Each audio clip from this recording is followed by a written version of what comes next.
lapis, oh iya 4 lapis berarti, gitu ya. Jadi jangan buang yang lain, karena nanti cepat penuh, padahal peruntukannya hanya untuk yang tajam-tajam aja. Ini yang model, digantung di tembok, yang kita punya yang pertama tadi.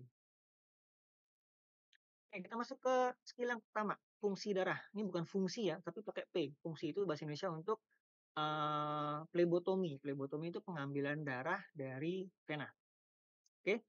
Plebotomi oh enggak, pengambilan darah, biasanya dari vena. Nah, sedangkan fungsi darah sendiri, mengambil darah secara umum, itu bisa dari 4 tempat. Dari kapiler, paling sering nanti di ujung jari sama di daun telinga ya. Vena ini yang paling sering untuk pemeriksaan lab biasanya, dan ini yang nanti kalian lakukan. Fungsi darah dari arteri, darah arteri sama darah vena sifatnya beda ya. Nanti teorinya silakan dipelajari lebih lanjut. Detailnya akan dijelaskan pas ada kuliah di blok blok kardiorespi, karena ini hubungannya sama pernapasan, sama pencernaan juga sih. Oke, sama terakhir di bone marrow ini, untuk dokter umum nice to know aja, bahwa bisa juga tuh ngambil dari bone marrow, dari sumsum tulang. Oke, sekarang kita ngambil darah dari kapiler. Nanti kalian lakukan, ini cepet kok, nggak nyampe semenit selesai ini. Yang penting kalian, persiapannya matang, terus, yakin pas melakukannya. Nah, yang kedua itu yang agak susah tuh, yakin apa enggak nih. Alatnya cuma 2, blood lancet sama kapas alkohol.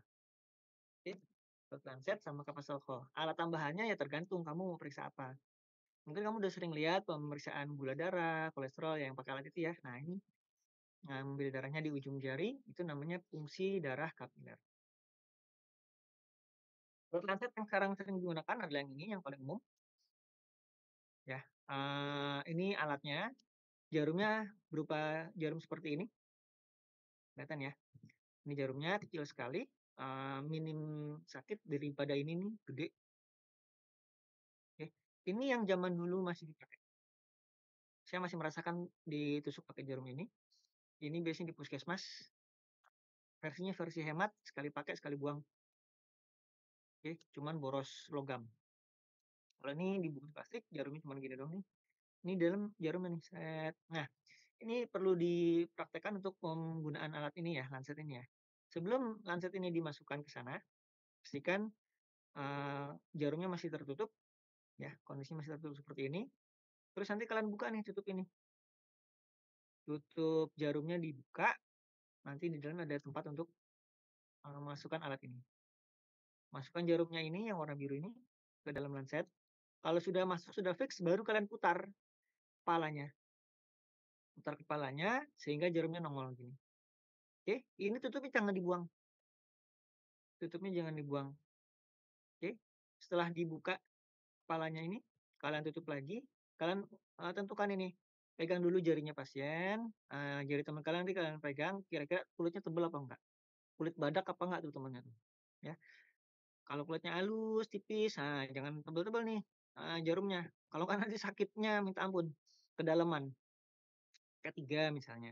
Ya, nanti, sambil jalan sambil belajar ya, kalian akan tahu, oh segini ternyata kedalaman, seperti itu. Oke, setelah dipakai, ada yang alat ini yang perlu dikokang, ditarik dulu, ada juga yang langsung, bisa langsung pencet, tergantung nanti kalian dapat yang mana ya. Terus setelah selesai dipakai, buka lagi tutupnya.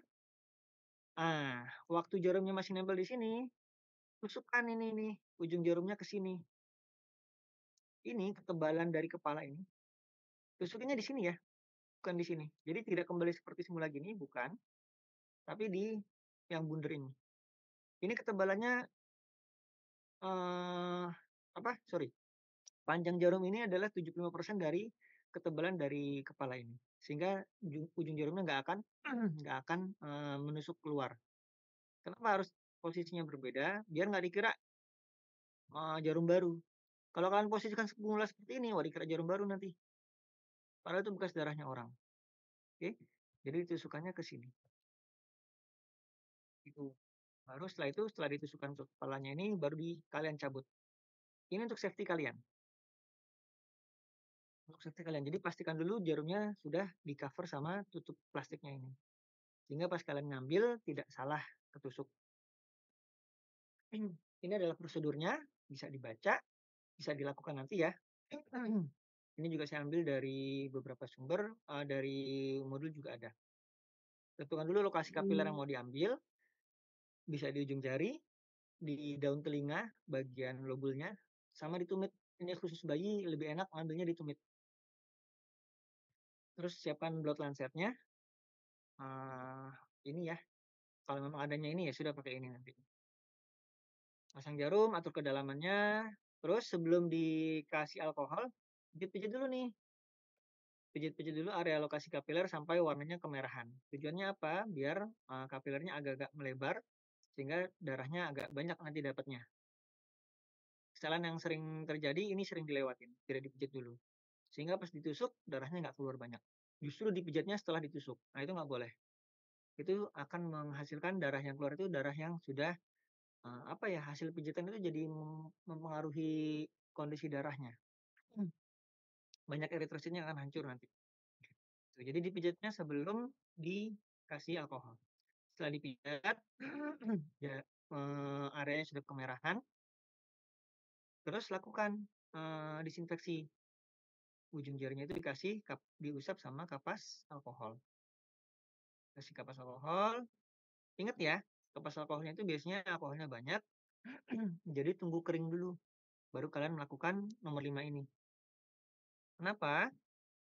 Nomor 4 itu kalau kalian sudah ngasih disinfeksi alkohol terus kalian langsung tusuk, padahal di situ masih ada alkohol, maka ada 2 kesalahan yang terjadi.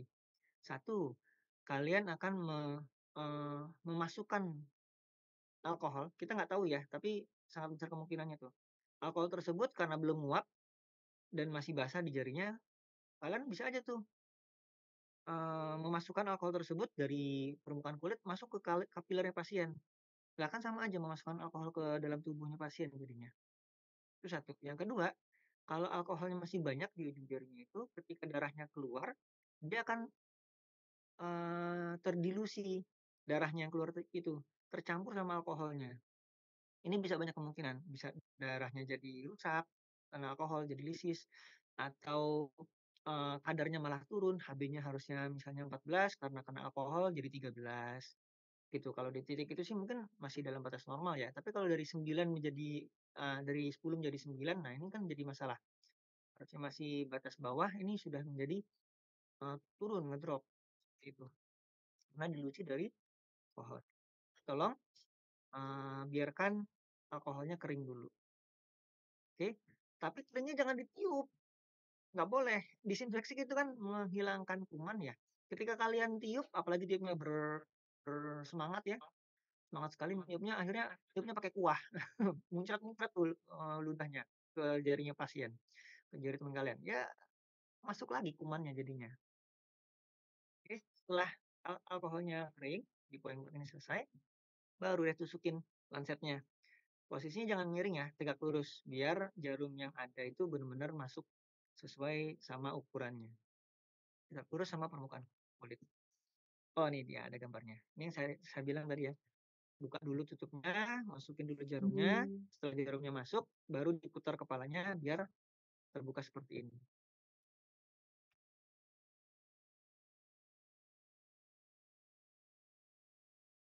Oke, oke, kalau sudah terbuka seperti ini, baru pakai lagi tutup sini. Oke, ini saya tip ya. Nah, ini gambaran kapiler yang ada di ujung jari. Ini ya. Ini kalian yang kalian itu ini darah-darah yang ada di sini. Hmm. Ini kalau mau ngambil dari daun telinga. Daun telinga itu kapiler yang seperti di jari tadi, itu adanya di sini. Lobulus, di lobulus telinga. Sini. Pijit-pijit dulu lobulusnya, terus baru ditusuk dari sini bawah, terus ke sana. Ini keluar darah. Ini kalau ditumit bayi, bagian tengah sini yang aman. Bagian sini banyak sarafnya, hati-hati. Kalau sini lebih aman. Cuma yang namanya tumit ya, tumitnya bayi itu lebih tebal kulitnya daripada kulit jarinya. Tapi tetap setebal-tebalnya tumit bayi ini, itu masih, jangan mentang-mentang tebal kamu kasih angka 5 atau angka yang paling besar, jangan. tetap ya, setebel-tebelnya kulit kulit bayi itu masih tipis dibanding kulit dewasa. Oke, seperti ini, terus didesinfeksi sambil agak ditekan, dicoblos di situ kulitnya, cus, keluar. Ini untuk neonatus atau bayi ya. Nah, ketika darahnya sudah keluar, darah kapilere itu akan keluar sesuai, kalau kedalamannya sudah sesuai kedalaman jarumnya. Kalau nggak keluar, wah ada kemungkinan jarumnya kurang dalam nusuknya. Mungkin kalian nyetnya di angka 2, angka 3, ternyata temennya kulitnya tebel. Maka bisa diulangi lagi, kalau pemeriksaan gula darah itu biasanya cukup 1 tetes. Tapi pemeriksaan, kolesterol itu biasanya 2 tetes, gitu. Nah, jadi sesuai kebutuhan sama alat. Nah, pemeriksaan yang di kapler ini paling sering digunakan untuk pemeriksaan ini ya. Hmm, oke, ini yang alat lama, dimasukkan dulu ke kapiler tube, baru dari kapiler tube ini akan dimasukkan ke alat, versi yang lama. Oke, itu gampang, 1 menit ya paling lama 2 menit lah untuk ngambil seperti itu. 2 menit itu sama sama nggak yakinnya kalian. Kalau yakin itu bisa cepat. Terus yang kedua, fungsi darah vena atau kita bilang flebotomi ini, alat-alatnya ini ya, kalau nanti kalian praktek kayaknya yang nomor 1 deh yang dipakai. Pakai speed, pakai jarum suntik, tabung sampel darah, ini yang warna ungu, nanti kalian akan dikasih yang warna ungu. Yang warna ungu ini adalah untuk ngambil darah yang di dalam tabung ini itu sudah ada antikoagulannya, ada EDTA-nya, ya yang warna ungu. Bukan yang hijau, bukan yang, kuning. Ini untuk, apa namanya, sampel darah untuk yang ngambil serum. Oke, antikoagulannya, tapi kalau pakai tabung yang ini sudah ada antikoagulannya, langsung ini 1 paket. Kapas alkohol sama tourniquet. Tourniquet dipakai untuk menahan aliran darah vena biar berhenti di satu titik. Karena berhenti di satu titik, maka venanya bisa menggelembung, akhirnya kalian bisa ngambil darah tersebut dengan baik. Gambarnya seperti ini, cuman spetnya gede ya. Penggunaan spetnya tergantung kalian butuh darah berapa. Kalau butuh darahnya untuk darah lengkap biasanya butuh 2 mili sampai 3 mili, maka jangan pernah pakai spet untuk untuk injeksi insulin yang 1 cc. Cukup. Ini gambaran untuk alat, spet ya secara umum. Ini pelanggar atau pendorong, ini barel untuk nampung darahnya atau nampung obat, ini needle-nya, ini tutup. Ujung jarum itu namanya bevel. Oke, prosedurnya seperti apa? Tentukan dulu nih, kamu mau ngambil darah vena di vena yang mana. Paling sering itu pakai vena mediana cubiti, yang nanti bisa kalian pakai ya, kalian lakukan bisa di sini, ke teman kalian. Ini adalah vena terbesar yang bisa diakses, untuk pengambilan darah. Ada lagi sih vena yang lain, cuman, tidak dianjurkan. Sebaiknya yang di sini aja, lebih aman, lebih mudah. Juga vena basilika, sipalika, dorsalis, metacarpal, itu nanti tapi ya. Praktek dulu yang di sini. Ini loh yang di lipatan tangan di siku itu loh. Ada gambarnya nggak ya? Nah, nih. Sini nih. Vena mediana cubiti. Di samping ada basilika. Ini mediana cubiti yang ini. Oke, kita balik dulu ya. Sudah ditentukan venanya, langsung didesinfeksi. Oke. Setelah didesinfeksi sama seperti tadi, biarkan alkoholnya kering. Kalau sudah kering, pasang tourniquetnya, seret, sudah. Ini bisa nih, tidak tertulis di sini, kamu bisa ngomong ke pasiennya, "Pak, coba genggam tangannya ya." Genggam itu untuk memompa biar darah, aliran arterinya kencang ke tangan, tapi karena venanya di tourniquet, diikat, maka aliran darah venanya nggak bisa keluar, gitu. Bisa masuk dari arteri, tapi nggak bisa keluar dari venanya. Akhirnya venanya akan gelembung. Oke, terus ambil spetnya, masukin jarum ke vena itu sudutnya sekitar 30 derajat. Kalau sudah benar, ujung jarumnya ini sudah masuk ke dalam vena, kamu akan lihat nih, di sini, di bagian ini, di ujung barrelnya, itu akan keluar ada darahnya, seret, wah ada merah, ada bagus nih, udah posisinya udah pas, atau di sini nih. Nah ini, akan keluar darah warna merah di sini. Oh darahnya sudah masuk, sudah, jangan diteruskan masukin, jangan ditarik juga, fikskan di situ. Ini pakai tangan kiri. Kalau di gambar ini memfiksasinya pakai tangan kiri. Sudah stop, stop di sini. jarinya akan nempel ke tangannya pasien, biar kondisinya nggak gerak-gerak. Pasiennya juga harus tenang ya, kalau pasiennya nggak tenang, wah repot itu, malah dia yang narik tangannya. Oke, ketika sudah masuk, ketika sudutnya sudah pas, jarum sudah masuk, akan tampak darah pada ujung spet. Sudah, kalau sudah, tourniquetnya lepasin.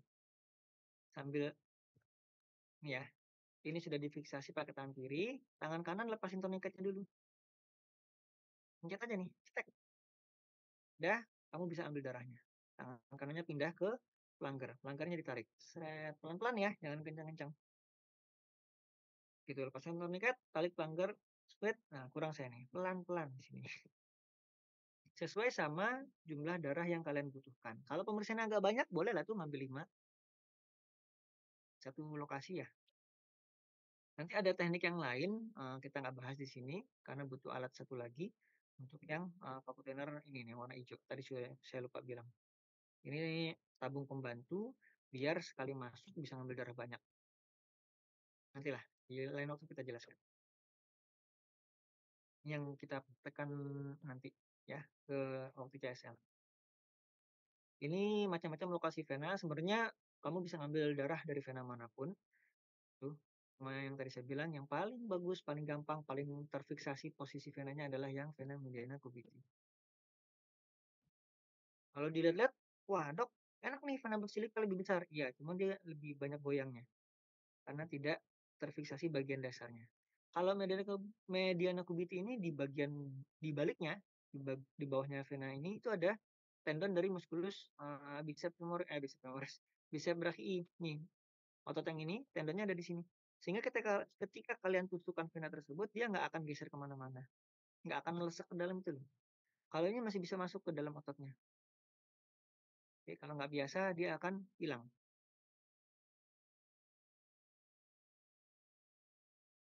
Ini cara pasang tourniquet jangan sampai kebalik. Kalau kebalik bahaya, nggak bisa dibuka ya.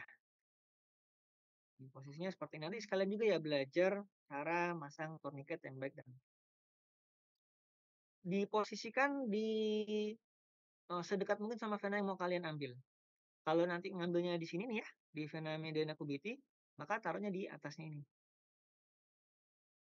Ingat ya, posisinya di proksimal dari vena tersebut, jangan di distalnya. Jadi kalau memang di vena vena mediana cubitis, maka diikatnya di lengan atas, bagian bawah. Lengan atas, bagian bawah. Jangan di lengan bawahnya. Nah, kalau kalian targetnya adalah vena yang ada di punggung tangan, maka di dekat pergelangan tangan pasang tourniquetnya. Oke, tarik pelanggarnya perlahan-lahan sampai didapatkan jumlah darah yang dibutuhkan. Lepaskan spetnya. Nanti sekitar misalnya pas kalian tarik itu darahnya cuma dapat 2 cc misalnya atau 3 cc padahal butuhnya sekitar 5 atau 6 cc misal. Sudah jangan dipaksa.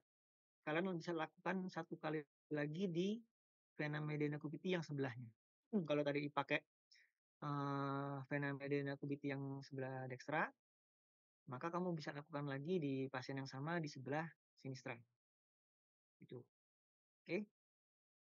Terus lepaskan spetnya. Ketika spetnya tak ngelepasin spetnya itu pakai tangan kanan, ya spetnya kamu tarik, ya. Nanti kan jarumnya lama-lama keluar nih. Keluar, tangan kiri udah siap sama kapas alkohol. Di dekatnya sini. Ketika jarumnya sudah keluar, ini darah langsung keluar nih. Harus ditekan sama kapas tersebut. Kan area insersi dengan kapas alkohol hingga darah berhenti mengalir.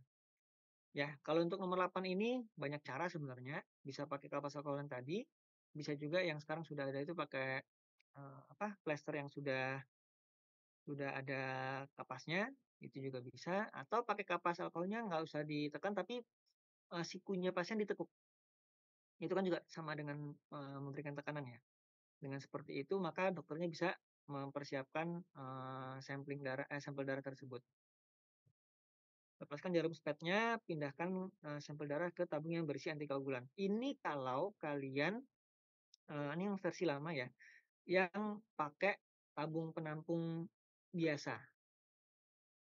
Tabung penampungnya bukan tabung energi.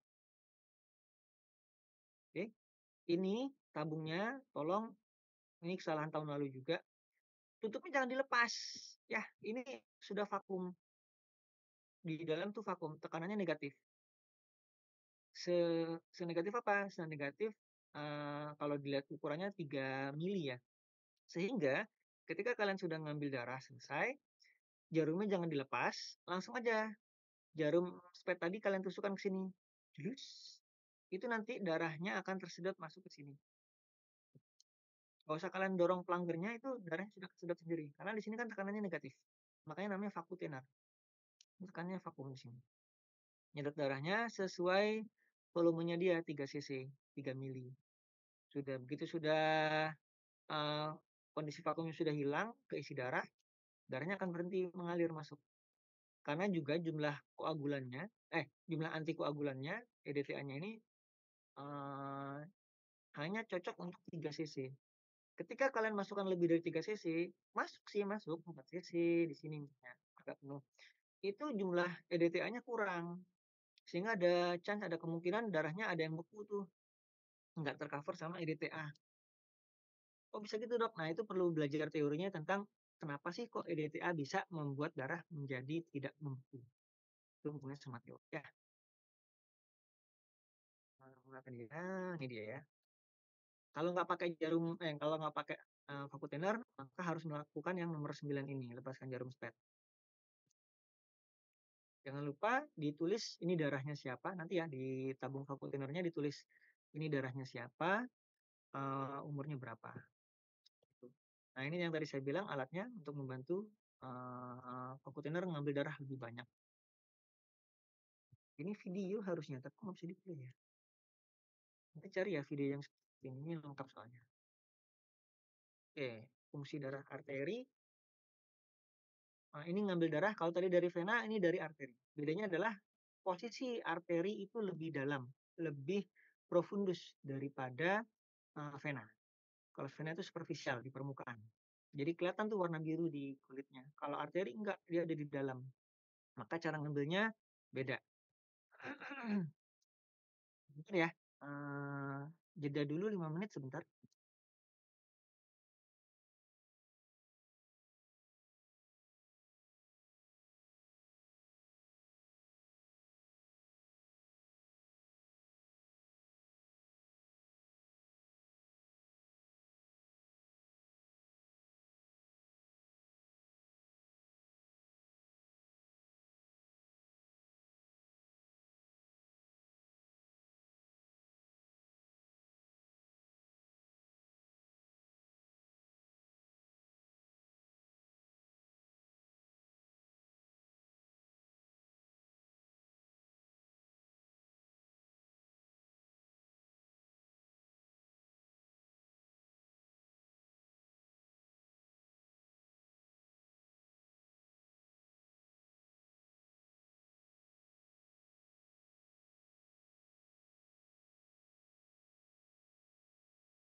Tuh, ternyata nggak 5 menit.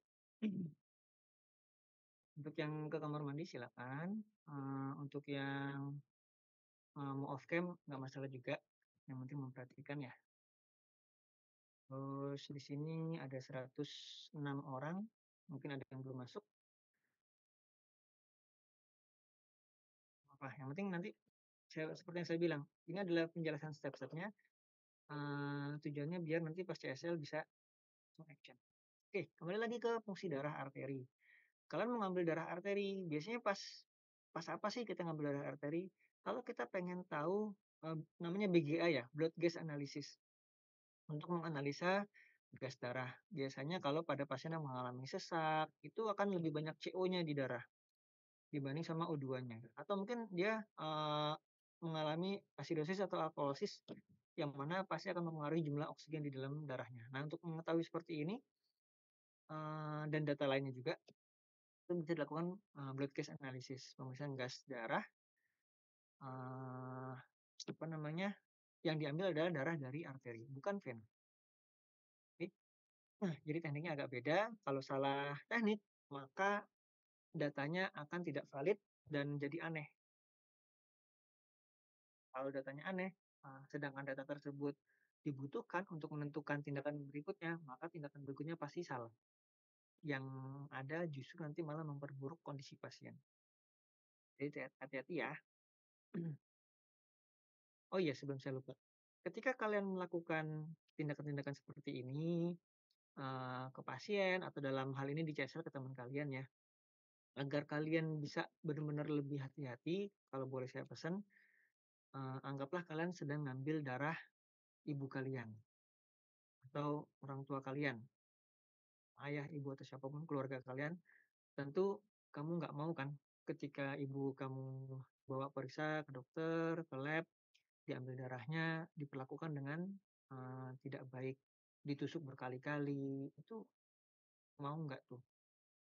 Kalau kalian mungkin masih nggak apa-apa deh kalau saya, tapi kalau ibu kamu kayaknya kamu akan lebih care ya, seperti itu. Jadi tolong nanti, walaupun yang kamu ambil adalah darah temanmu, anggap itu adalah ibumu, sehingga bisa lebih hati-hati, lebih care lagi. Dan nanti, skill jadi lebih bagus. Oke, balik lagi, sped-nya sesuai kebutuhan, oke, karena dia darah arteri itu dalam, sangat tidak mungkin kamu ngambilnya pakai sped yang 1 cc. Tadi sudah saya tunjukkan gambarnya sped sped yang 1 cc itu jarumnya pendek, nggak akan nyampe ke arteri. Itu pasti salah kalau kamu pakai jarum yang, pendek itu. Terus karena ini adalah seringnya untuk pemeriksaan blood gas analysis, sehingga darah dari arteri tersebut jangan sampai tercampur sama udara dari luar. Sehingga ketika kamu sudah selesai ngambil darah, terus jarumnya kamu keluarin dari arterinya, sesegera mungkin ya, seminim mungkin jedanya itu. Harus segera kamu tutup ujung jarumnya itu pakai karet penutup jarum. Oke, ini yang, untuk menjaga biar udara luar tidak masuk ke dalam sped yang sudah berisi darah arteri. Nah, untuk antikoagulannya beda ya, kita pakai heparin di sini kalau untuk yang darah arteri. Heparin sekitar 0,1, mililiter untuk 3 mililiter darah. Kalau ngambilnya kalau ngambilnya 5 mililiter ya tinggal ditambahin aja jadi 0,15 gitu, 0,15 mililiter heparinnya. Terus kapal alkohol, dan di sini tidak perlu tourniquet karena kamu nggak perlu me apa ya, menghambat aliran darah arteri. Mmm, bisa ganti. Prosedurnya seperti apa? Ini ada di modul juga, bisa kamu baca lagi nanti di modul. Nah, karena kita beda ya, nggak pakai yang ini alat baku tender, maka untuk ngambil darah arteri ini, eee, antikoagulannya harus dimasukkan dulu, heparinnya harus dimasukkan dulu ke dalam spad. Jadi kamu harus, ambil dulu, sedot dulu heparin sebanyak yang dibutuhkan. Kalau memang tadi mau ngambil 3 cc ya, ambilnya 0,1 mililiter heparin. Terus heparin yang sudah kamu sedot, kamu ratakan sebisa mungkin di dalam, tabung spad tadi. Oke, ambil heparin terus ratakan. Sudah, tentukan lokasi arteri yang dibutuhkan, yang ditargetkan maksudnya, paling sering, paling gampang sepengalaman saya ngambil dari arteri radialis. Ini paling ujung, arteri paling ujung yang bisa kamu jangkau, yang paling gampang kelihatan denyutannya maksudnya, bukan arterinya, sama, lebih terfiksasi. Jadi sifatnya hampir sama seperti vena mediana cubitus yang tadi. Arteri brachialis memang denyutannya lebih besar, cuman karena ada banyak otot dia nggak kelihatan. Arteri femoralis ini harus buka aurat. Arteri dorsalis pedis dia ada di belakang, di punggung kaki. Ini juga sama karena dia di kaki, denyutannya lumayan, cuman agak susah juga posisinya di sana. Paling gampang memang di sini. Oke, pasang penopang dulu. Penopang itu apa? Bantalan ya, bahannya dari kain. Kalau ingin ngambil ngambil darah arteri dari pergelangan tangan. Sudah, misalnya tadi ya kita sepakati ngambil dari arteri radialis, dilakukan disinfeksi dulu tuh di area yang akan diambil darahnya. Saya belum jelasin ya, Pak saya. Untuk disinfeksi kapas alkohol, ya baik di vena mediana cubitus maupun di arteri radialis ini, cara melakukannya itu lakukannya usapnya sirkuler ya, memutar dari dalam, syut, lama melebar. Yang di mediana cubitus juga seperti itu, lama-lama melebar. Jangan diusap gini, seret, seret, seret, jangan. Tapi melebar. Nah ini ya, kasih bantalan, terus disinfeksi di daerah sini. Ini arteri radialis ada di daerah sini. Sini arteri pulmonaris. Oke, kita ngambil yang di sini. Raba arterinya lokalisasi dengan 2 jari. Ya. Jadi kasih jari telunjuk, pakai tangan kirimu ya. Pakai tangan kiri, jari telunjuk sama jari tengah diletakkan di sini. Ini di pinggir jari tengah, di sini jari telunjuk. Nah, arterinya ada di tengah-tengah di antara 2 jari ini. Sehingga dia tidak melihat-melihat kemana-mana. Setelah dipikasi dengan 2 jari tersebut, nah ini yang bedanya. Insersi spetnya tegak lurus ya. Jadi langsung menghujam gini. Set, dus ke sini. Nggak miring, tapi tegak lurus. Ini yang fungsi darah arteri kayaknya nggak dilakukan di CSL-nya. Ya. Karena tidak ada pemeriksaan darah arteri di pemeriksaan di praktikum PK nanti. Seperti yang saya bilang ya, darah yang diambil itu nanti dipakai untuk pemeriksaan darah di praktikum PK. Ya, tegak lurus permukaan. Nah, bedanya lagi untuk darah arteri ini karena dia tekanannya lebih tinggi daripada tekanan vena, maka tanpa kamu tarik pelanggernya itu pelanggernya akan terdorong sendiri sama denyutan arteri tersebut. Darah akan mendorong pelanggar karena tekanan arteri lebih besar. Kalau volume darahnya kurang dari yang dibutuhkan, misalnya kamu butuhnya 3 cc, tapi denyutannya itu cuma bisa sanggup mendorong sampai 2 cc. Nah, bolehlah tuh kamu tarik pelanggernya sehingga darahnya nanti cukup sampai 3 cc. Seperti kebutuhannya. Itu ya. Sudah, segera lepaskan spet.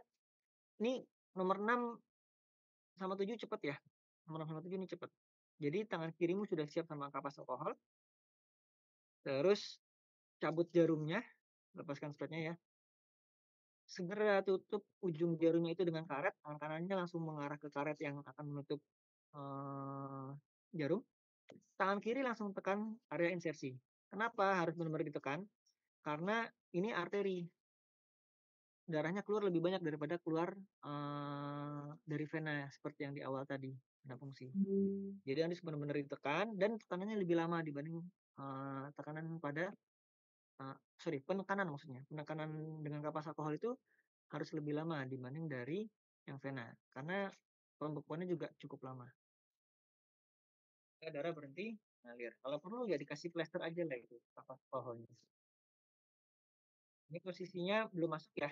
Jadi ini cuma menentukan oh di sini loh arterinya. Ini arteri radialis.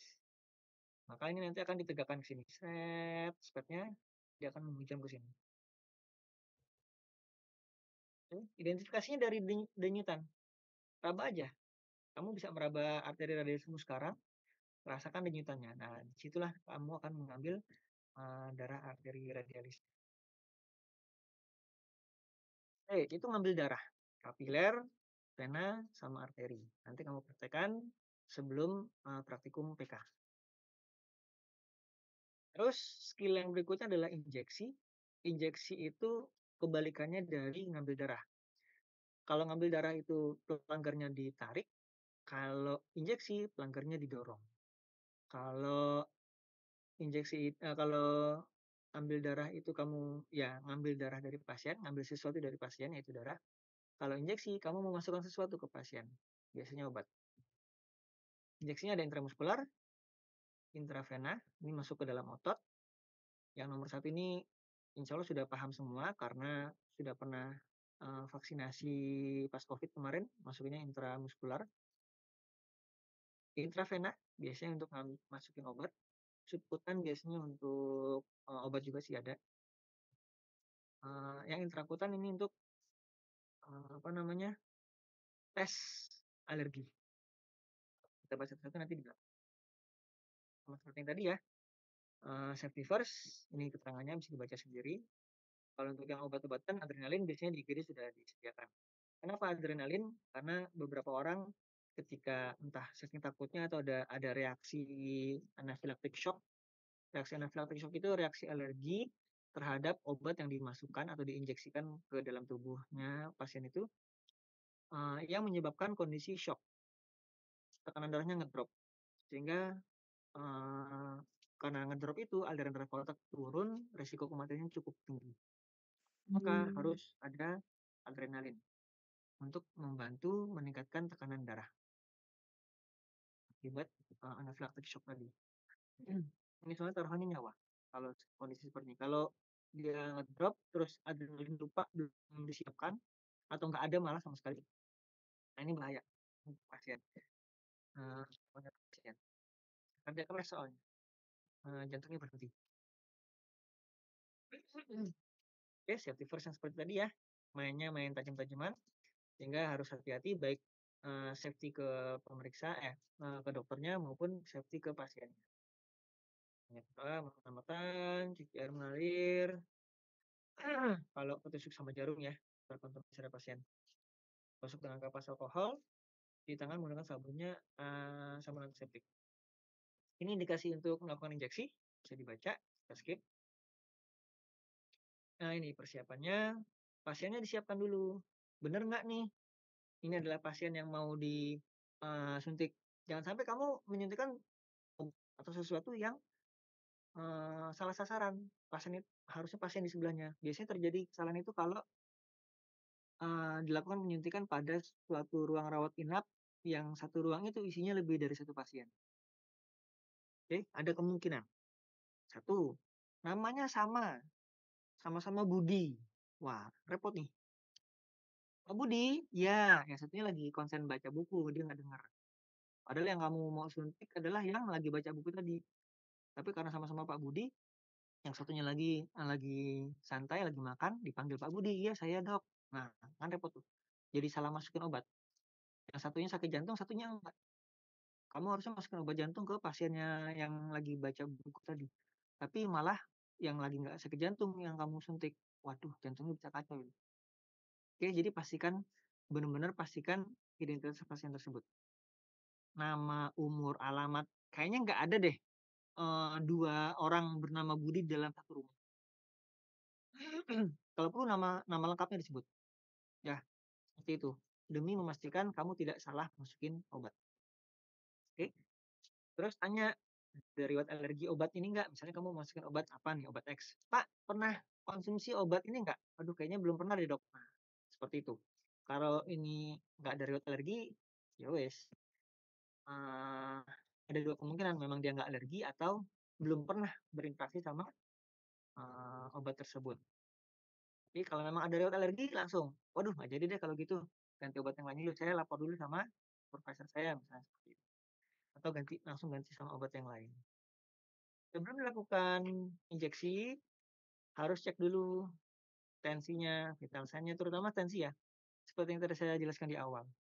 Kalau tensinya tinggi 200, 250, ya udah setinggi itu sebaiknya ditunda.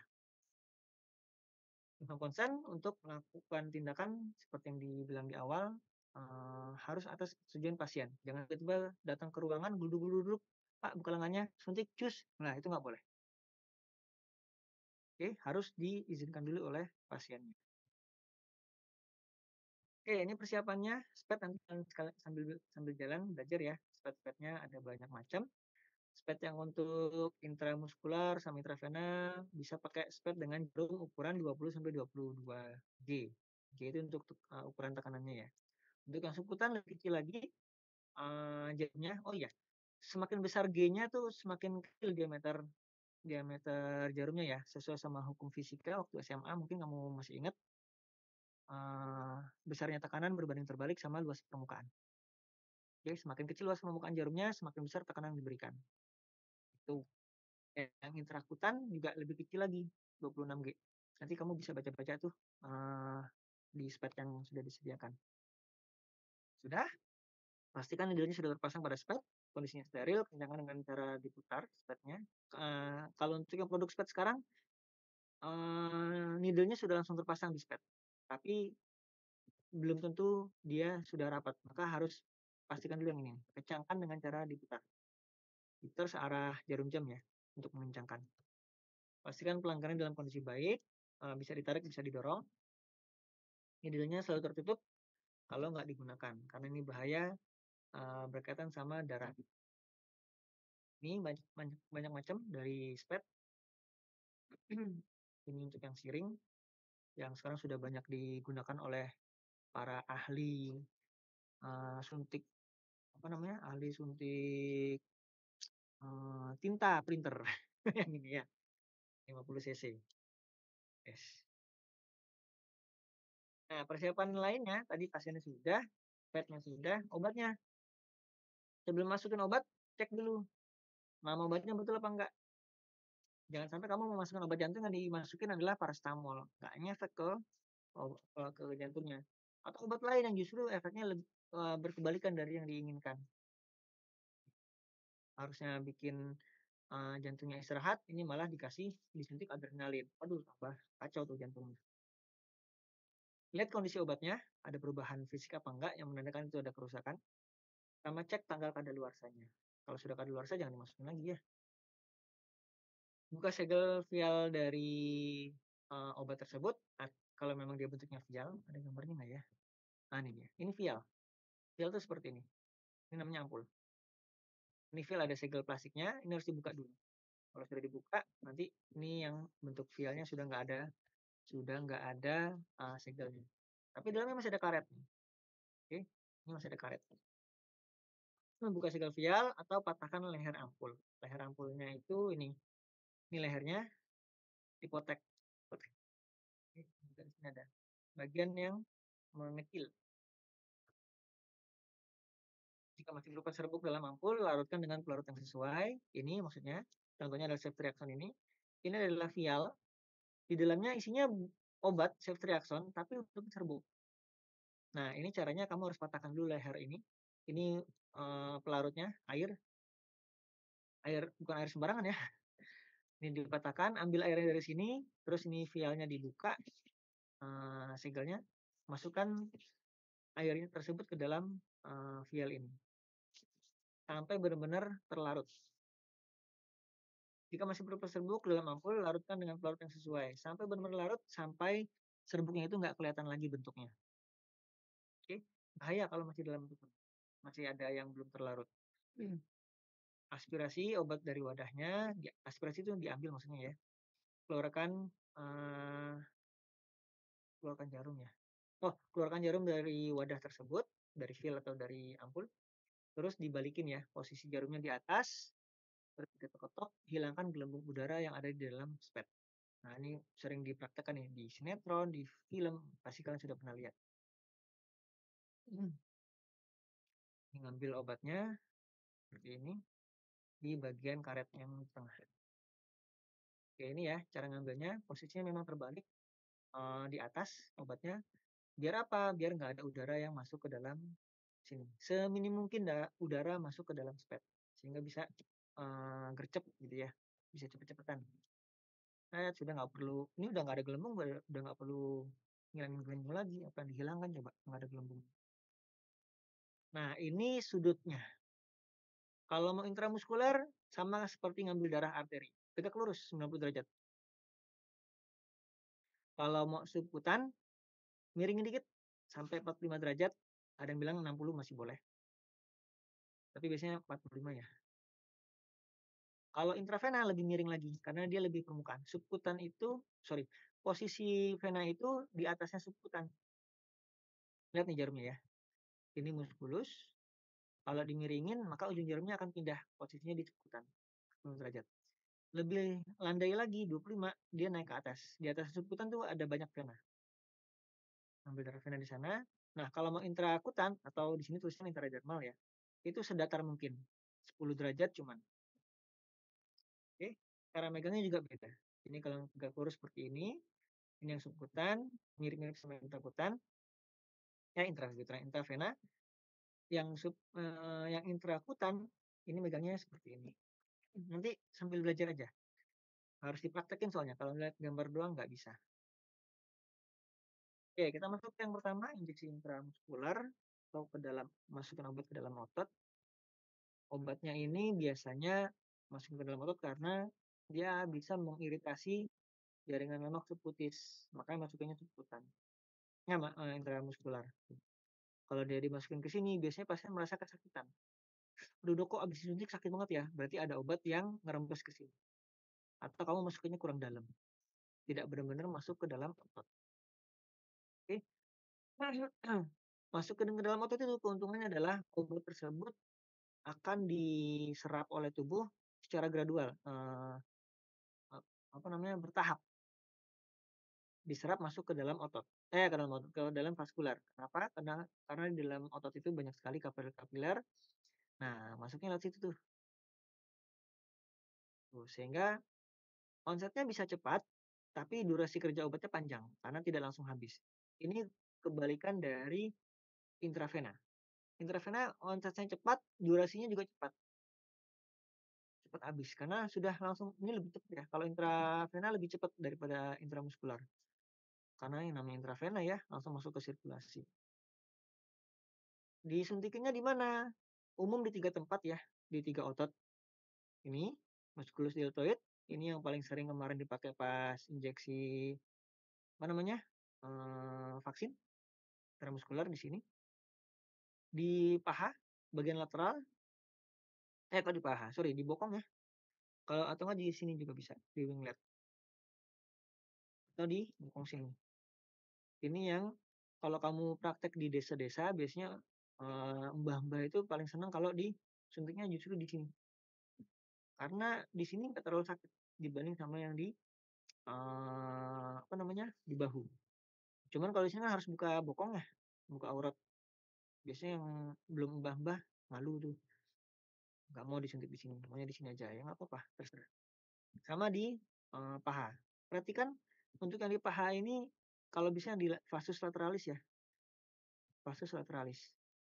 Yang vasus medialis masih boleh, cuman kalau untuk yang awal-awal sebaiknya jangan, kalau belum berpengalaman.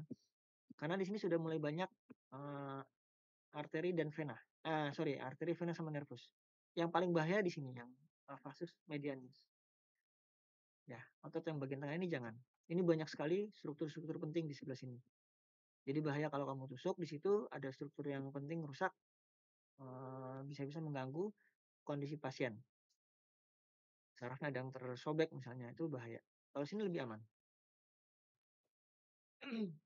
Oke, kalau mau injeksi di area bokong, regio gluteus, di pantat kiri atau kanan terserah. Per injeksinya maksimal 5 mili. Jadi lihat obatnya ya. Oke, kita balik lagi. Nah, ini ceftriaxone ini 10 mili. Isinya 10 mili. Jadi, kalau kamu mau injeksi ceftriaxone ini sangat tidak mungkin dilakukan di bahu karena kapasitasnya kecil. Kapasitas paling banyak tuh di gluteus. Itu pun harus kiri kanan. Kenapa? Per injeksi cuma 5 mili di gluteus itu.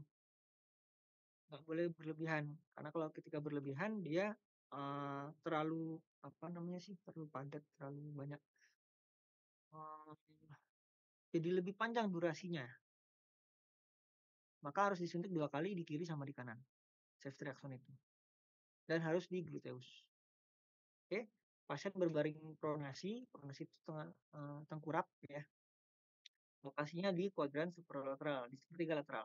Nanti diajarin sama, dosen-dosen pembimbingnya untuk menentukan sepertiga lateral itu seperti apa sih, kayak tanganmu ya nanti, di sebelah lateral.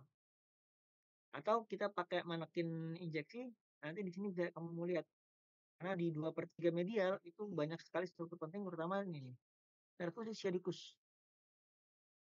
Kalau ini kamu tusuk, chest, nervus sciaticusnya cedera, kakinya pasien yang ini nih, ini apa, kaki kiri ya, itu bisa-bisa nggak bisa jalan, sulit jalan karena nervus sciaticus ini adalah nervus yang utama untuk, muskulus yang ada di kaki bagian belakang.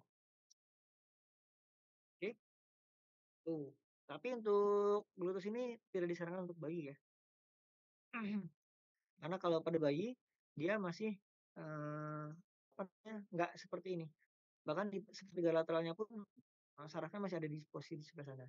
Sangat sulit untuk menentukan sepertiga lateral dari bayi. Ini yang regiogluteus, ini yang regiofemoral. Kalau injeksinya lebih sedikit juga karena memang ototnya lebih kecil. Pasiennya posisinya duduk atau berdiri, targetnya adalah tadi saya bilang, vastus lateralis atau vastus medialis atau superolateral femur. Superolateral femur itu ini vastus lateralis. Nah, ini sepertiga lateral, ini vastus lateralis. Ini paling sering untuk bayi. Ada gambarnya. Ini vastus lateralis. Yang ditarget adalah di sebelah sini. Nah, ini posisinya. Ini kamu akan lebih banyak lihat atau praktek nanti kalau ketika kamu praktek di posyandu ya. Mungkin ada orang tuanya yang bidan atau dokter di puskesmas, ada waktunya injeksi ke pasien. Biasanya kalau masih kecil, masih bayi, caranya kayak gini. Ibunya duduk, anaknya di pangku, tangan kirinya ngerangkul si anak sambil megangin tangan si pasien, anak itu, tangan kanannya pasien, tangan kanannya si anak itu ada di belakang. Terus tangan kanannya ibu mau megang, memfiksasi kakinya si anak biar nggak berontak. Gitu, ini posisi paling fix, paling enak untuk injeksi di vastus lateralis dari pasien yang anak ini. Nah ini deltoid, cuma 1 cc per injeksinya. Posisi pasien duduk, deltoidnya diambil di bagian tengah. Terus, sebentar, saya ngasih lihat gambar. Nah, gitu. Deltoid itu dibagi 2 ya, bagian depan, tengah, sama bagian belakang. Kamu ambil yang bagian tengah. Yang pada saat injeksi vaksin kemarin. Deltoid. Ya. Terus di bagian atas dari muskulus deltoid itu kamu harusnya bisa meraba ya. Ada bagian tulang yang menonjol, yaitu artikulasi glenohumeral.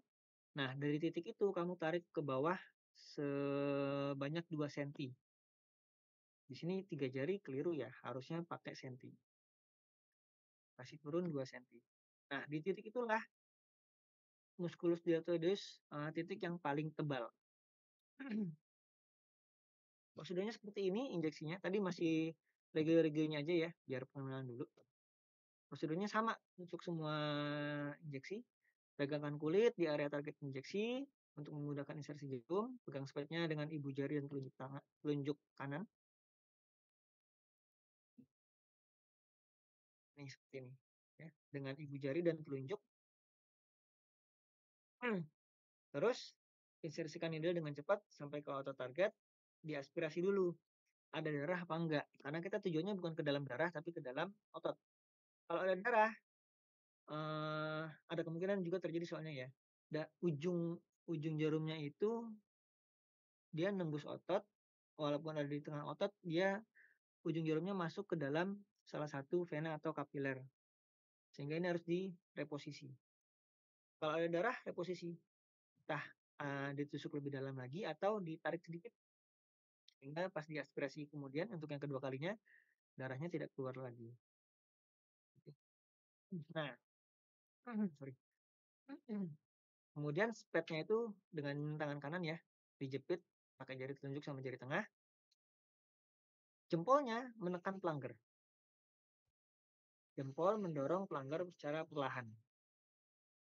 Udah, obatnya sudah habis, sudah masuk semua, injeksi needle-nya itu dikeluarkan pelan-pelan searah masuknya. Jadi kalau kamu masukinnya tadi sesuai sudut ya, kalau masukinnya 45 derajat, ngeluarinnya juga searah masuknya itu, jangan ditarik tegak lurus dengan kulit. Itu bisa nyobek kulit sama jaringan kutannya nanti.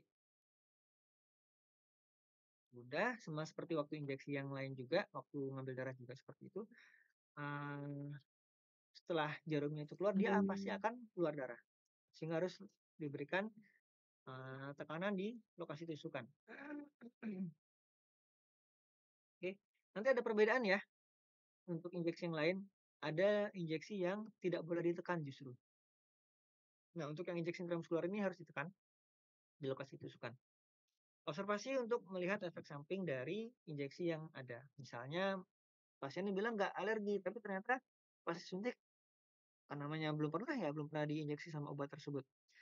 Ketika disuntik ternyata reaksi alergi. Jadi habis disuntik pasiennya jangan boleh pulang dulu. Tunggu 2 menit. Tunggu 2 menit, siapa tahu ada reaksi alergi gitu. Ketika 2 menit nggak ada reaksi alergi, oke silakan bisa selesai di titik tersebut. Mungkin ada administrasinya atau seperti apa, itu sudah selesai urusan injeksinya. Itu. Kalau injeksi intravena cuma beda di sudutnya doang ya. Karena kita mainnya di vena, maka sama seperti waktu mengambil darah. Venanya harus kita gelembungkan juga. Jadi harus pasang tourniquet juga, biar venanya bisa menggelembung. Bevel tuh ujung jarumnya. Ujung jarum ngadep ke atas, masukin jarumnya sudutnya 15 sampai 30 derajat. Kalau memang posisinya sudah masuk di vena seperti yang tadi juga ya, darahnya akan kelihatan tuh masuk ke ujung slet. Kalau sudah pas posisinya di dalam vena, maka tourniquetnya dilepaskan. Ketika dilepaskan, pelanggarnya ditekan pelan-pelan, maka obat akan masuk ke dalam aliran darah lewat vena tadi. Hanya pelan-pelan sehingga isi slet masuk ke pembuluh darah sampai habis. Sudah selesai, tarik jarumnya keluar, tekan lokasi tusukan dengan kapas kering sampai tidak lagi mengeluarkan darah. Sama ya, observasi juga 2 menit untuk lihat ada efek samping apa enggak. Oke, ini injeksi obat ke intravena. Pastikan ya, tadi sudah hati-hati banget. Nggak boleh ada gelembung udara di dalam spet. Karena ketika spetnya itu masih ada gelembung udaranya dan kamu melakukan injeksi intravena, maka gelembung tersebut akan ikut masuk ke dalam sirkulasi. Bahayanya adalah dia akan menjadi penyumbat, ya penyumbat. Gelembung tadi akan mengganggu aliran darah, bahaya. Lebih bahaya lagi kalau dia menyumbatnya di pembuluh darah otak atau pembuluh darah jantung, arteri koroner. Itu bisa kena serangan jantung tuh pasiennya itu gara-gara suntikannya kurang satu step, tidak menghilangkan gelembung udara di dalam spet. Terus ini juga sudah saya bilang tadi, kalau memang berupa serbuk, partikel obatnya harus benar-benar sudah terlalu sempurna. Oke, yang lain dibaca lagi. Sudah sempat saya jelaskan. Nah, injeksi yang berikutnya adalah subkutan. Subkutan di bawah kulit, di bawah dermis. Oke. Tadi lihat bisa dibalikin gambarnya ke yang sebelumnya pada saat gambar lapisan kulit. Subkutan itu di situ. Obatnya diabsorpsi lambat, ya. Sifatnya subkutan ini kenapa? Karena obatnya itu tersimpan di lapisan lemak. Subkutan itu kan dominannya lemak ya. Jadi dia terdepo dulu di sana, penyerapannya lebih lambat dibanding di dalam otot. Obat kalau dimasukin ke subkutan dibandingkan sama ke dalam otot, itu penyerapannya lebih lama pada obat yang diinjeksikan subkutan. Lokasinya sebenarnya bisa di semua kulit ya. Di semua kulit, cuman yang paling sering itu di regiodeltoid, bukan di ototnya tapi di kulitnya. Terus anterior femur atau sampai ke vasus lateral, di subkutannya gluteus juga bisa, sama di dinding perut, di dinding abdomen. Oke, karena kita mau masukin subkutan, subkutan itu akan lebih tebal kondisinya kalau kita cubit kulitnya. Kulitnya dicubit, gampangnya perutmu deh. Perutmu subkutannya segitu, ketika perutmu kamu cubit, itu kan kayak menonjol ke depan ya, itu posisi subkutannya tuh tebel, lebih gampang masuk subkutannya. Tentukan lokasinya, lakukan disinfeksi dengan kapas alkohol, tunggu sampai kering, setelah itu cubit pakai tangan kiri ya.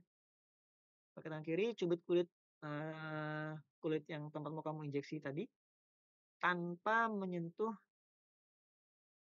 titik masuknya jarum. Jadi kalau memang sudah tangan kiri sudah megang di situ, kalau sudah kepegang maka jangan masuk jarum lewat situ. Nah, untuk memaksimalkan septic aseptiknya. Oke, kalau sudah menebal, subkutannya ini dengan setelah dicubit tadi, maka sambil mempertahankan cubitannya, kamu insersikan jarum suntikmu sebanyak 45 derajat, ke atas, jarumnya nggak masuk semua, cuma masuk 3/4. 3/4 panjang needle. Terus lakukan aspirasi untuk memastikan ada darah enggak, harusnya darahnya nggak ada. Kalau ada darah, ada banyak kemungkinan kamu salah masuk atau terlalu dalam, dan itu harus diubah posisinya. Karena kita pengen obatnya ini slow release, dilepasnya pelan-pelan. Sangat bertentangan sama injeksi intravena. Intravena itu semua obat langsung masuk ke sirkulasi. Kalau yang subkutan, pelan-pelan masuk ke sirkulasinya. Ya. Pelan-pelan masukinnya. Aspirasi, darahnya nggak ada, baru diinjeksi. Setelah selesai injeksi, dah, cubitannya bisa dilepas, dan needle-nya bisa dikeluarkan. Tetap ya, aplikasikan kapas alkohol, terus dipijet. Biar benar-benar menyebar di subkutannya itu seluas mungkin. Di antara sel-sel lemak. Nah, ini injeksinya. Begini ya. Cus. Posisinya seperti ini nih kalau 45 derajat. Ini tapi salah ya pakai 1 cc. Oh bisa deh kalau 1 cc. Kalau untuk subkutan. Seperti ini dia akan masuk ke subkutan. Ketika dia masukinnya dengan subkutan yang tipis ini, masukinnya 90 derajat, nah bisa aja dia masuknya akhirnya ke otot. Walaupun tipis ya, ini segini masih bisa sih masih ini dikit.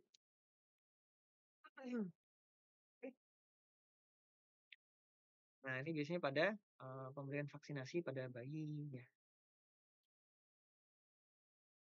Disuntik, berani dia. Selesai disuntik, mas. Terakhir injeksinya injeksi intrakutan. Tadi sudah saya bilang.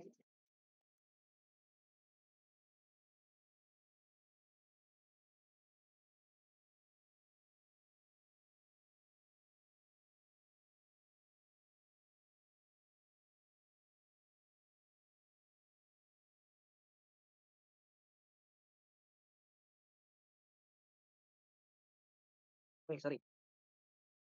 Nah, kering. Injeksi intrakutan, intra itu di dalam, kutan itu kulit atau dermis. Jadi kita masukinnya itu ke dalam kulit. Ini biasanya cuma cukup sedikit aja masukinnya, paling 0,1, 0,2 cc. Karena tujuannya hanya untuk tes. Misalnya tadi ya, ada ceftriaxone. Pasiennya bilang, Pak, pernah disuntik ceftriaxone belum? Aduh, belum pernah dok. Berarti belum tahu ya ini alergi apa enggak. Kalau memang seperti itu, kamu boleh banget tuh setelah ceftriaxone dilarutkan, pakai aspet yang 1 cc, terus ambil sekitar 0,2 cc. Pakai aspet 1 cc tersebut, kamu injeksikan secara intrakutan untuk melihat pasien tersebut alergi apa enggak. Oke, dimasukin, habis itu kamu lakukan prosedur yang ada di sini, dimasukkan ke subkutannya, setelah itu bisa dilihat alergi apa enggak. Oh ternyata enggak alergi ya sudah. Sisa sisa ceftriaxone-nya tadi kan baru diambil 0,2 ya. Paling tinggal 9,8 itu masih cukup. Itu kamu masukin secara IM atau IV. oke. Yang penting kamu pasti dulu nih tahu dulu, alergi apa enggak. Caranya seperti ini ya, yang dibutuhkan adalah 1 cc, needle-nya pakai needle yang 26, udah 1 paket biasanya memang, posisi tesnya duduk aja, nggak usah pakai tiduran, sikunya difleksikan, ini kalau mau tesnya di tangan ya. Tangannya itu di regio antebrachii. Antebrachii tahu nggak sih? Lengan bawah itu ya, lengan bawah bagian depan. Fleksi di sikunya, tangan supinasi. Jadi, lengan bawahnya itu ngadep ke atas. Terus diekspos area volar dari antebrachial. Volar itu telapak tangan. Oke, tentukan lokasinya, lakukan disinfeksi pakai kapas alkohol, sama seperti tadi saya ingatkan lagi, biarkan kapas alkoholnya kering dulu, terus kulitnya difiksasi. Caranya apa? Diregangkan. Tangan kiri menegangkan kulit dengan pakai jari telunjuk dan jempol, tanpa menyentuh area injeksi. Ada gambarnya nggak ya? Nah, ini harusnya nih tangannya diregangkan, tangan kiri meregangkan yang sebelah sini. Oke?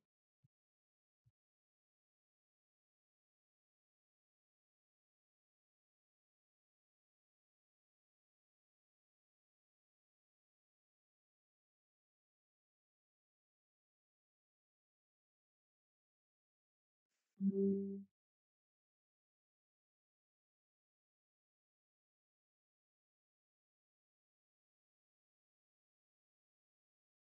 Oke. Mana tadi ya? Oke, pakai jempol sama jari telunjuk, diregangkan, tahan hingga bevelnya masuk ke perakutan. Semiring mungkin ya, semiring maksudnya apa ya? Sedatar mungkin, 10 derajat kayak 15 derajat paling tinggi itu. Nah, menyusuri dermis, ini beda ketika kamu memasukkan jarum ke subkutan, maupun ke intravena atau ke IM. Lebih gampang biasanya kalau itu. Tapi kalau ini miring seperti ini kayak agak-agak berat gitu loh. Ya nggak berat-berat amat sih, cuman lebih berat dibanding ke, teknik yang lainnya. Ini kalau memang benar kamu merasakan ada tahanannya itu, insya Allah sudah pas bener masuk di, dalam kutan, di intrakutan. 10 sampai 15 derajat. Nah, tanda lainnya selain tahanan, ini muncul indurasi nanti ketika sudah disuntikan. Injeksikan obat pelurunya, tadi ya 0,2 mili, terus keluarkan dulu searah masuknya maksud saya. Nah, ini bedanya untuk yang intrakutan. Jangan di jangan di, bahasa Jawanya diuwek-uwek, itu di apa ya, dipijet. Area injeksi tadi jangan digosok, jangan digaruk, atau jangan dicuci. Nih ya, setelah masuk betul, dia akan muncul gini nih, bendol. Ini obatnya ada di sini, oke. Ini akan tubuh kalau memang dia punya reaksi alergi sama obat ini, tubuh akan menyerang menyerang area sini. Imunnya akan bekerja di sini, sehingga ini akan reaksinya merah di sini. Jadi kalau dia reaksi alergi. Nah, reaksi merah ini bisa muncul juga kalau kamu gosok-gosok di sini. Jadi hati-hati, setelah disuntikan udah biarin aja. Kamu bisa kasih ini gambar di sini, kasih lingkaran, sret, gitu. Karena kalau nanti di sini nggak ada reaksi alergi, ini obatnya benjolannya akan hilang, kesedot. Kalau kamu lupa nggak kasih marker di sini, kamu cek lagi pasiennya, "Mana tadi ya?" Nyuntik di mana lupa, karena ini juga sudah hilang bekasnya. Iya, tapi kalau memang dia ada reaksi alergi di sini akan merah. Pasien akan merasa gatal-gatal banget di sini. Bukan gatal karena disuntiknya ya, tapi memang gatal reaksi alergi. Nah, ini materi terakhir, saya tinggal dikit 15 menit, insya Allah cukup sih. Pemeriksaan kelenjar getah bening, ini pemeriksaannya, ada banyak titik ya, kelenjar limfonodi ada di leher sama rahang, di ketiak sama di paha. Yang paling sering diperiksa adalah yang di ketiak sama di leher. Untuk yang di paha, nanti bisa menyesuaikan. Secara prinsip limfonodi itu tersebar di seluruh tubuh. Fungsinya untuk pertahanan tubuh, teknik pemeriksaannya dilihat dulu ada benjolan apa enggak di titik tersebut, di ketiaknya ada benjolan apa enggak, di rahang dan di leher ada benjolan apa enggak.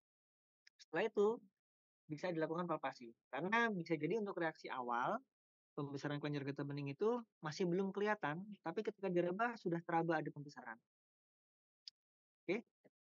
Nah, kalau sudah Diinspeksi kelihatan, berarti nggak butuh dipropesi dong, butuh. Karena kita harus tahu ada berapa nodulnya di situ, terus ada reaksi radangnya ada apa enggak, kalau dipencet itu terasa nyeri gitu, dan dia mobile apa enggak, gitu.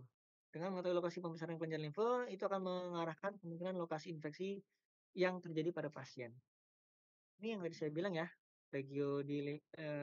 limfonodi di regio coli, coli itu leher, di aksila, ketiak, sama di inguinal, di lipat paha. Yang di regio coli, ini pemeriksaannya dari belakang. Jadi sampaikan ke pasien, "Pak, Bu, ini saya perlu periksa kelenjar getah beningnya yang di leher. Saya minta izin, nanti saya periksanya harus dari belakang." Oke? Pas saya periksa, Ibu nggak usah gerak, Bapak Ibu nggak usah gerak, tenang aja, lakukan sesuai sama yang saya arahkan. Kalau mau setuju, saya lakukan sekarang. Jadi seperti itu ya. Sebelum kamu pindah ke belakang, lihat dulu tuh pembesaran KGB-nya ada apa enggak. Coba Bu, udah enggak Bu? Bentar ya, lihat ke belakang, kiri kanan, udah. Terus dokternya bangun, pindah ke belakangnya pasien, pasiennya duduk, posisinya tegak. Nah, mulai tangannya bareng ya, kiri kanan ya. Tangan kiri sama kanan langsung pegang, terserah sih mau mulai dari dagu bagian depan atau mulai dari telinga, sama aja. Kalau kasih secara sistematis urut. Kalau di sini dari submental bisa ya, kamu lakukan kebalikan juga nggak apa-apa. Dari submental di bawahnya dagu, terus pindah ke submandibular, ke belakang telinga, terus pindah ke, musculus sternocleidomastoideus, diraba tuh, sepanjang musculus sternocleidomastoideus, sampai ke, incisura jugularis dari manubrium sterni, terus pindah ke clavicula. Dah, kamu mau mulai dari clavicula juga nggak apa-apa. Clavicula dulu, terus incisura jugularis, naik ke atas, sternocleidomastoideus, terus ke belakang telinga, terus ke rahang, sampai ke dagu. Itu juga bisa, nggak apa-apa. Yang penting urut, biar nggak ada yang terlewat. Tuh. Nah, untuk mempertegas yang di sini, yang musculus sternocleidomastoideus, ini bisa ditambahkan dengan prosedur tambahan ini. Kalau pasien diminta untuk menyiringkan ke kontralateral, misalnya kamu mau periksa di sternocleidomastoideus yang sebelah kanan, maka pasien disuruh miringin kepalanya ke kiri. Kalau mau periksa kanan, kepalanya miring ke kiri. Kalau mau periksa kiri, kepalanya miring ke kanan. Itu ya. Sehingga ototnya akan menonjol, otot sternocleidomastoideus akan menonjol, kamu raba di sana. Gitu.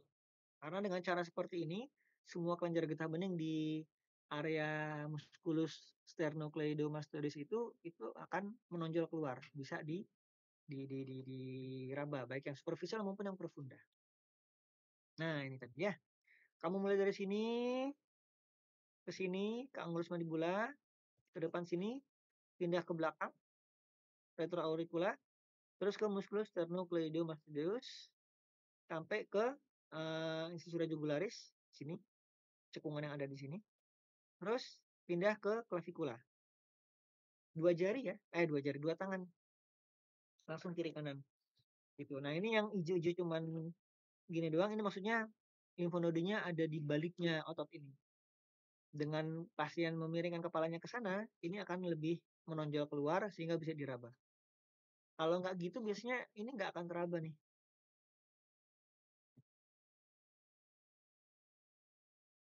Hoax yang di aksila, ini dari depannya pasien, inspeksi dulu ketiaknya, ada pembesaran KGB apa enggak. Agak susah kalau ketiaknya, rambut ketiaknya nggak dicukur ya. Waduh nggak tampak bukan berarti nggak ada pembesaran, tapi bisa juga karena terlalu lebat bulu ketiaknya sehingga nggak kelihatan. Terus step berikutnya pemeriksaannya berdiri di, oh iya ini pasiennya berdiri ya. Pasiennya berdiri, kalau yang tadi pasiennya duduk. Pasiennya berdiri, ada gambarnya nggak ya? Oh ini dia gambarnya. Pasiennya berdiri, lengan pasien abduksi, diregangkan, terus ditopang sama tangan dokternya, ditopang pemeriksa. Kemudian tangan dokter yang satunya lagi, dokter tangannya satu lagi itu melakukan palpasi di regio aksila tersebut. Dibagi ya regionya, aksila anterior, posterior, medial, lateral, sama apex atau di puncaknya. Kalau ada pembesaran, dicatat pembesarannya. Ini yang diperiksa di sebelah sini. Ini ya, tangan kirinya pasien itu ditopang oleh tangan kirinya dokter. Sret. Nah, yang memeriksa itu adalah tangan kanannya tangan kanannya dokter. Sebaliknya kalau yang tangan di aksila yang sebelah kanan, yang menopang adalah tangan kanannya dokter, yang memeriksa adalah tangan kirinya dokter. Prosedurnya seperti ini ya, kalau di inguinal, cuma nggak dilakukan nanti. Oh, bisa mungkin ya dilakukan di manekin. Pasiennya berbaring, pemeriksaannya berdiri di sebelah kanan pasien. Dipalpasi bagian inguinalnya, barengan langsung kanan sama kiri. Diamati adanya pembesaran, catat diameternya, konsistensi. Ini untuk yang poin 3, ini sebenarnya berlaku untuk di semua limfonodi. Jadi ketika kamu meraba ada pembesaran, maka kamu harus tentukan pembesarannya itu, diameternya berapa, konsistensi pembesarannya kenyal atau keras, terus dia mobile itu bisa digerak-gerakin apa enggak, pindah-pindah maksudnya. Terus ada perubahan warna kulit apa enggak. Kurang satu nih, ada nyeri apa enggak ketika di raba. Nah, ini lengkapnya ini ya. Lokasi, ukuran, jumlah, kelekatan, simetris atau simetris, nyeri tekan terakhir. Selesai, ada yang mau ditanyakan? Ini yang tadi saya bilang ya, karena ini online, jadi saya harap teman-teman bisa cari video tutorial tindakan vena fungsi sama injeksi, karena ini nanti akan dipraktekkan di CSL. Pelajari teorinya, pelajari video tutorialnya. Mau ditanyakan?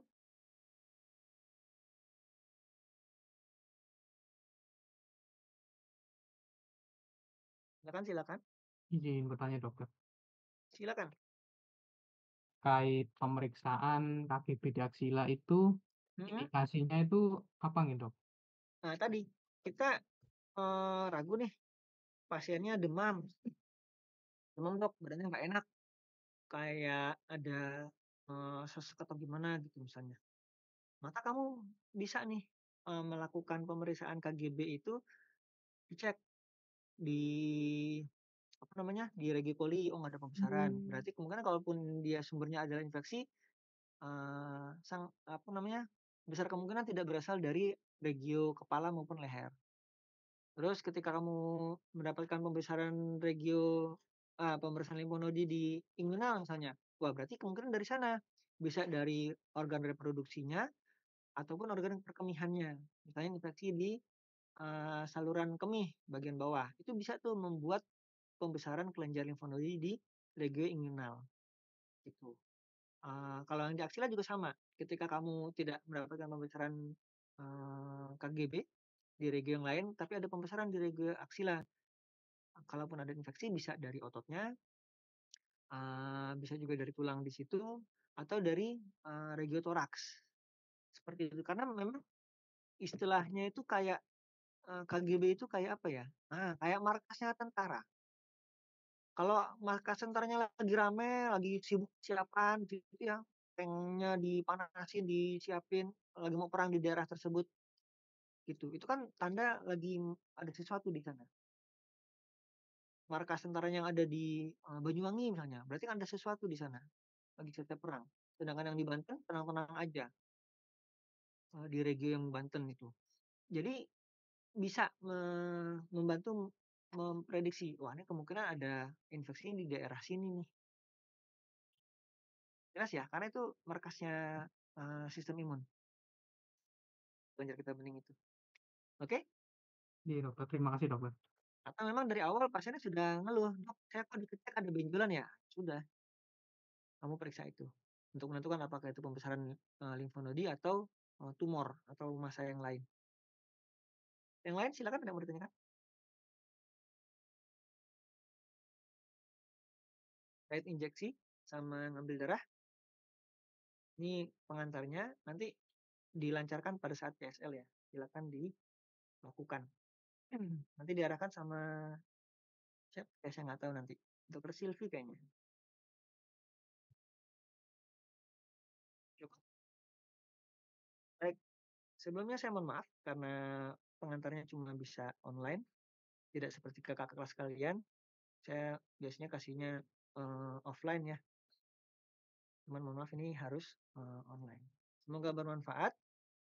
Kita tutup dengan doa kafaratul majelis. Subhanakallahumma wa bihamdika. Subhanakallahumma wa bihamdika asyhadu an la ilaha illa anta astaghfiruka wa atubu ilaik. Assalamualaikum warahmatullahi wabarakatuh.